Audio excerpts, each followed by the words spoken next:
Fahasalamana ndray kosa ny tandahatra ny olona tetsy amin'ny lampantanana Analakely omaly ny sehatry ny fahasalamana no nanaovana hetsika tsy andoavam-bola tao anatin'izany fotoana izany. Hetsika iray nantsoina hoe Salon de la Médecine et du Bonheur no nitanterahana teny atoerana. Nilaran'ny olona ny tetsy amin'ny lampantanana io maraina io. Ny antony dia nisy ny hetsika manokana mahakasika ny fahasalamana izay tsy andoavam-bola. Hetsika natsoina hoe Salon de la Médecine et du Bonheur, fizaham-pahasalamana tsy andoavam-bola, fanaovana didipoitra foibe, fijerena ny fahasalamana ny reny sy ny zaza, eo ihany koa ny fivarotana kojakoja ara-pahasalamana samihafa.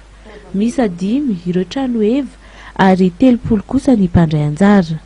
Mandray anjara amin'ny hetsika karakarain'ny kisy Madagasikara ity zany ny mahazapolisy fidy. Nasaina moa zany tena marina sogana be amin'ny karakara ny amin'izay fanasana ny mahazapoly sy ny fidy zay androany. Satria hetsika ara-pahasalamana tsy andoavam-bola moa ny androany. Misy tanto maro be androany izy dimampolo. Dia ny mahazapoly zany sy ny fidy zany dia didipoitra foibe no io koa zany efa anisan'ny nahafantarana anay dia io nandraisanay anjara satria ny asa eto zany ifampizarana. Isan'ny tanjon'ny hetsika ny fanomezana ny fahasalamana maimaim-poana ho an'ny rehetra ary mitohy amin'ny fanaraha-maso izany.